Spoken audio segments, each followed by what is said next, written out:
Sziasztok! Ildikó vagyok. Budapesten születtem, és itt is nőttem fel a Duna partján. Életemet alapjaiban meghatározó élményeimet itt szereztem.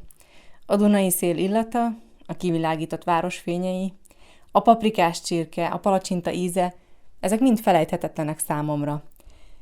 Szeretném a támogatásotokat kérni, hogy a magyar konyha ízélménye minél több családhoz eljuthasson, hogy azok, akik elszakadtak itthonról, ápolni tudják hagyományaikat az étkezésen keresztül.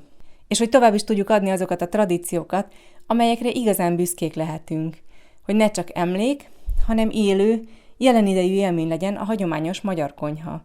Célom az, hogy magasabb szintre tudjam emelni az ételek prezentálását és a főző videók minőségét.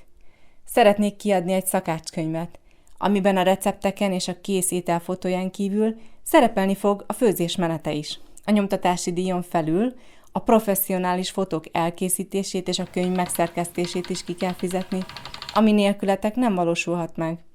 A támogatásotokért cserében föl tudom ajánlani számotokra azt, hogy a főzésekről készült felvételek megtekintése mellett részt is tudok venni havonta egy játékban, amikor ti mondjátok meg, hogy milyen ételt készítsek el.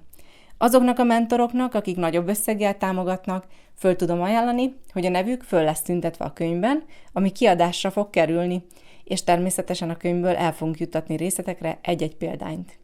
Segítsetek, hogy a főzés és az étkezés felejthetetlen élmény legyen.